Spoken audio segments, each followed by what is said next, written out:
The sun is shining, the birds are chirping, the bacon is sizzling. Welcome to the Daily Swole.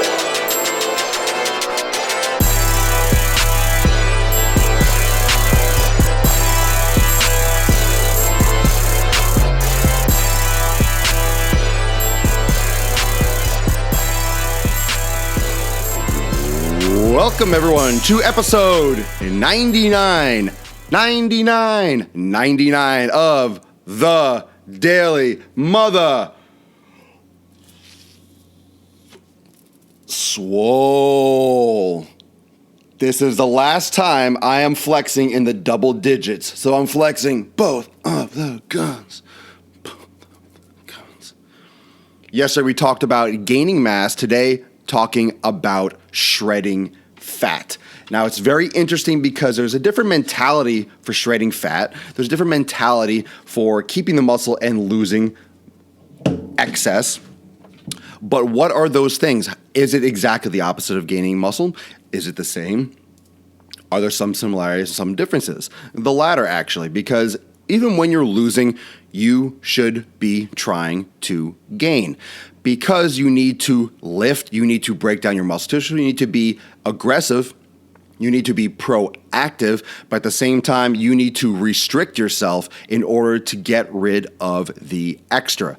Now, just like gaining muscle, when you're losing fat, when you're trying to lose fat, when you're doing caloric restriction, when you're limiting your body with the amount of calories that you are consuming, you are at risk of losing hard-earned muscle. Now, one of the biggest concerns and biggest tragedies that can occur when you are trying to lose weight, when you're trying to shred, is losing muscle along with the fat. This is something that you do not want to happen. You do not want to lose hard-earned muscle. It is a tragedy. It is literally something that should never ever happen whenever possible, just because it is not easy to develop those muscle fibers. It's not easy to train that. Think about all those hard-earned workouts and all that effort spent in the gym to break down the fibers, to create micro tears, to create that need for stimulation that's going to rebuild living, breathing tissue that's increasing your metabolism. In addition to this, you need those muscle fibers. You need that muscle because that's going to help keep your metabolism up. That's going to allow you to shred more fat. So the more muscle you have, the greater the ability or the capacity you have to shred more fat because your resting metabolic rate is higher, because your body has to maintain more living tissue, because fat is muscles living, essentially living, and then fat is just stored energy. So the body wants to maintain, just like yesterday's episode, something similar. The body wants to maintain.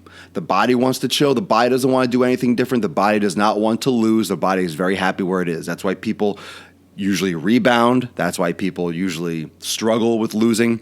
And one of the instances, one of the things that occurs when you start losing weight is that initial water loss. If you start cutting carbs, if you start eating healthier, your body will flush water out.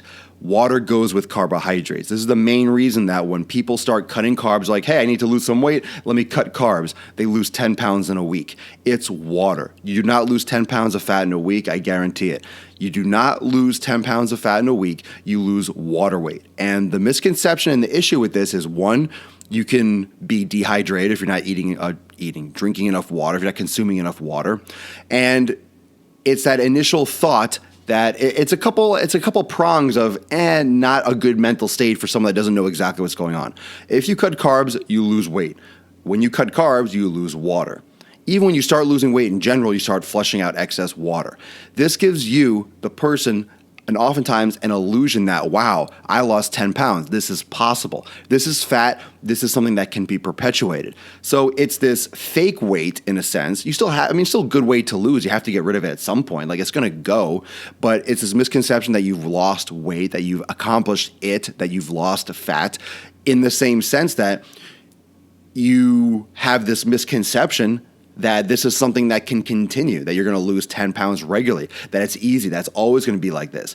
You will lose maybe initially like this, and then it's going to plateau super quick, and then it's a numbers game where it's one at a time when you're chipping away like fucking Michelangelo. So when you are losing weight, you have to be in there for the long haul. You have to be working hard, but you have to understand that there's going to be a process. So if you want to lose a pound, half a pound to a pound, or a pound to two of fat a week, you need to be cutting your calories on a daily basis, let's say for what you're utilizing or what you're consuming or what your body needs. You have to be undercutting your body about 500 to 1,000 calories a day.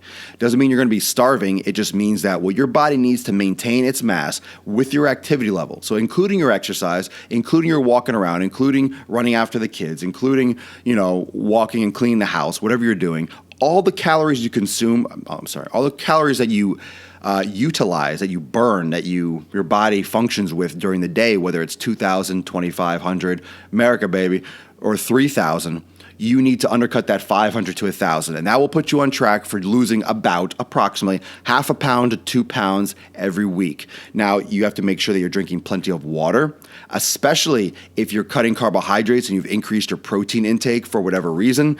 You need to make sure that you're drinking plenty of water because protein takes 7 times. If you're eating a lot of protein in your nutrition, in your diet, whether or not you're eating carbohydrates or not, protein takes. I want you to either write this down or write it down mentally or, stamp this to your ball sack or to your outer lips if you're a female. Water takes 7 times. Jesus, I can't even say it right once I set it up. Protein takes 7 times the amount of water to metabolize than carbs. Tat this info into my chode. There you go, brother. There you go. That's the move I'm talking about. Protein takes 7 times the amount of water as carbohydrates. So when people start dropping carbs, this is why people get, kidney stones and problems with high protein diets when they drop the carbs, when they're not doing fat, like when they're just doing high protein, because you drop carbs. So your body flushes out water with carbohydrates. Then you're eating more protein, but you're not drinking enough water, and protein takes 7 times the amount of water that carbohydrates would to metabolize in the body. So if you're going to be eating at any point a significant amount of protein, you need to pound it, up your water intake. All right, cool.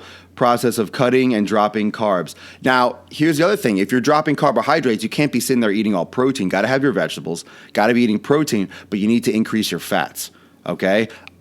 Cutting carbs is cool. It'll help you lose a lot of weight, but you got to give your body energy. You can look into fat adaptation and ketosis, but you need to drink a ton. There you go, but better drink too much. You drink a lot of water. Your pee doesn't have to be clear, but it should be very a light yellow. Beer diet. Yeah, let's get, briefly, I could talk about beer maybe tomorrow, maybe episode 100, we'll talk about beer. But beer actually, the alcohol blocks hormones that you actually flush out. You start peeing, but you're not peeing out the liquid from the beer. You're peeing out water that your body needs.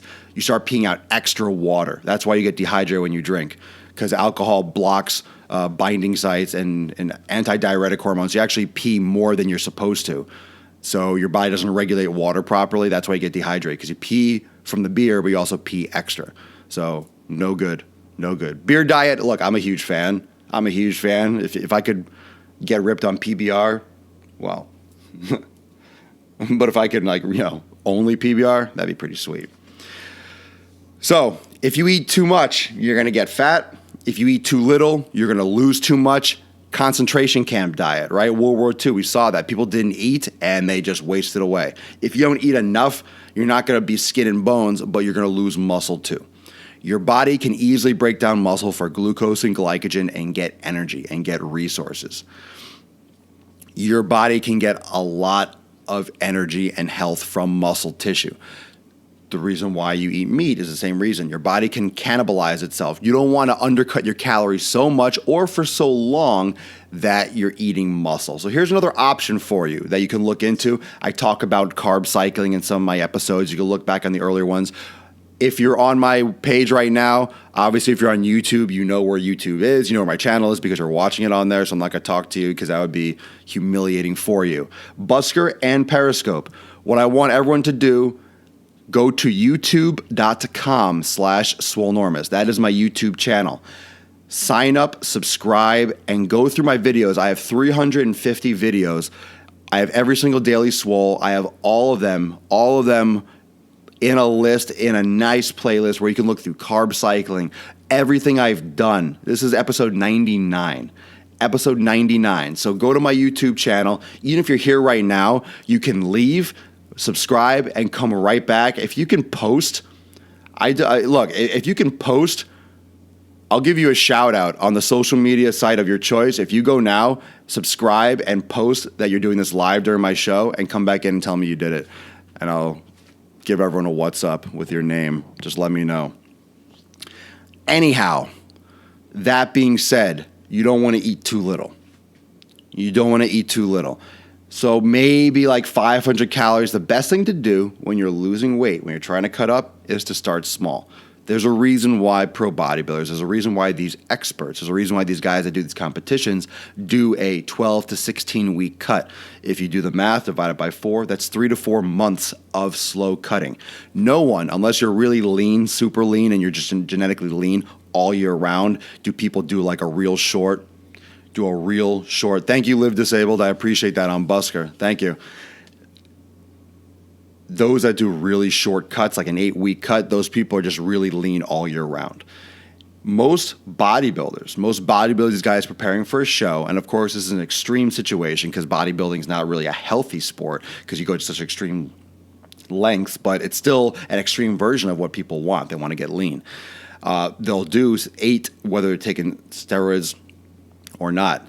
A 12 to 16 week cut where they're slowly breaking down. They're slowly losing fat and shredding up over 12 to 16 weeks for a couple of reasons. You can maintain muscle easier. You can maintain muscle easier if you do a long, slow cut. You will be able to maintain that muscle and also see changes subtly along the way that you can tweak and catch before you've lost hard-earned muscle. Because while you're cutting, you're not really burning or building muscle. Your body's in a cutting phase where it's holding on to things and like, oh shit, we're losing. We better hold. So you can maintain muscle. You still might lose a little bit if you do it, even if you do it perfectly, but you can go slowly and be like, wow, I'm feeling a little flat. I need to carb up. So one of the other things I was going to say, the reason why they go slow is you could do something like a carb cycle where you do something where you're doing 2 high or moderate carb days and then a third one where you go really low. Or you could do something where you do 4 pretty much no carb days, then you do a really high carb day like on a Friday or day 5, and then you do 2 moderate carb days on Saturday, Sunday. And then for 4 days you do no carbs. You can really manipulate your carbohydrates. You could do something like that, like a cycle. There's different ones, there's different types of carb cycling. I talk about that in my Daily Swole called Carb Cycling. And it's something that will come up in topic again. I'll discuss it again. It's challenging. It's really, you have to be really strict with it. You can't be like, oh, I'm doing no carbs today, and then you kind of cheat a little bit. I mean, it's got to be done right, or it's not going to work. And it depends on it depends on where you are mentally. Some people just can't handle that kind of a strict 4 days. They tend to binge. But you have to figure out, that's why I always talk about self-awareness. That's why I always talk about finding your why. That's why I always talk about, understanding your body. Understanding your body, because the more you understand yourself mentally too, you'll know how you have to play your body, how you have to eat, how you have to, program yourself. You can't do carb cycling because you'll binge. You can't do really high fat because you'll cheat. Cardio before or after lifting weights. If you enjoy cardio, I never recommend cardio because you don't really need cardio to lose weight and to get lean. You don't need it. You could do it after. I would do it after. So people don't count veggies as carbs. No, that's another one. So if you're doing the carbohydrate thing, yeah, Ragnar of Periscope. That's right. Follow Ragnar on Periscope and follow Ragnar on YouTube, youtube.com/Swolenormous. Yeah, if you're eating vegetables, I do cardio to warm up. I do Stepmill. I get my heart rate up. That's called a general warm up. You increase your heart rate. You start activating your sympathetic nervous system. You start sending blood to the muscles. You start increasing your respiratory rate. It helps psychologically. You help increase your respiratory rate. You prep your body, increase temperature, so it increases flexibility and stretchability of the muscles. So it's important to get your body warmed up. So veggies don't count as carbohydrates. So you subtract those carbohydrates because they're fiber, and fiber doesn't get processed the same way as starchier carbs or carbs with glucose or glycogen. So if you have, let's say you ate 50 grams of fiber from kale and you ate 300 grams of carbohydrates from, let's say, sweet potatoes and stuff and white rice or whatever you did, you take 300, you subtract the fiber, 50, and your net carbs, that's why you might see somewhere it says net carbs, is 250. So your net carbs are the total fiber you consume minus the fiber, because soluble and insoluble fiber help with feeling full. They help regulate the absorption of sugar into the bloodstream. They also help motility and digestion, but they don't provide caloric value, so you don't count those. So you can eat vegetables like crazy when you're doing a high carb or a low carb, high fat diet. Stay away from those Atkins bars. Yeah, you don't need any bars. You don't need any bars. Any bar is going to be a bad choice over food. Fruit is a carb. Yep. Absolutely. Fructose. Anything with an OSE at the end, fructose, glucose, galactose, sucrose, those are all sugars. OSE is a sugar. That's a sugar suffix medical terminology. So anything with an OSE at the end is a sugar. So, and they're different structures, so they're going to react differently in the body, but sugar is sugar. Sugar is sugar. So eating fruit, is that Freedom Rock? Is that Freedom Rock? We'll turn it up. Dude, it's always Freedom Rock. You walked in a buzzsaw of freedom. If you fucking decapitated my head right now, I would squirt out red, white, and blue. America, fuck yeah. Back again to win every fucking medal in the Olympics. Am I talking? Yeah? USA. USA. USA. All right. Enough of that, but never enough of that, right? Marine Corps. Oh, thanks for your service, man. Appreciate it. Big fan. Big fan of those that serve. I don't talk about politics much because that's irrelevant. That's irrelevant for supporting those that support our country. So the military doesn't ask questions, and I don't think it takes a reason to support them. I hate that bullshit. I hate when people are like, I don't believe in the war. It's not the right thing. That has nothing to do with it. That has nothing to do with it. There's nothing to do with supporting the military. So anyone that says that is just fucking lame. I seriously live off Chipotle and In-N-Out, and I'm 32, 5'9", 160, and I feel good, but I know it's bad. First off, you're a lucky son of a bitch, because if you just live off Chipotle look, Chipotle and In-N-Out, there are worse things you can eat.